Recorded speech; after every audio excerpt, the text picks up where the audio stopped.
İnsanların bəziləri, bir qismi, bir hissəsi hər hansı bir problemlə qarşılaşan zaman bu problemlə olan münasibəti görməməzlikdən gəlməkdir. Yəni o problemi görməməyə sanki çalışmasıdır və ya buna bəzən inkar da deyirlər.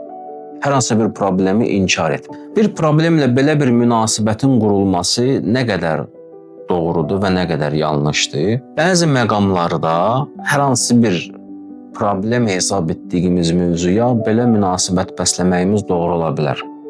Əgər problem, yəni o maneə, o çətinlik bizim həyat fəaliyyətimizdə, yəni daim o maneəni, o çətinliyi düşünmək, o haqda fikirləşmək bizim həyat fəaliyyətimizdə ciddi narahatlıqlar yaradarsa, bu zaman bu problemi görməməzdən gəlmək daha yaxşı bir üslubdur. Amma hər zaman bir problemi inkar etmək və o problemi görməməzlikdən gəlmək əslində insanın daim həmin problemlə yaşamasına səbəb olur.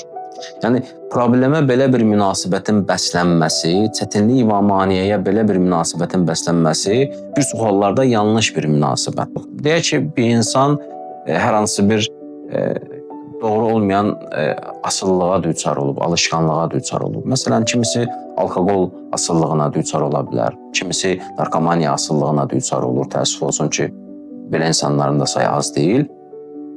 Və bir insan bu problemlə münasibətdə o problemin onun üçün zərərli olmasını inkar edir. Ümumiyyətlə, bunun problem olmasını inkar edə bilər.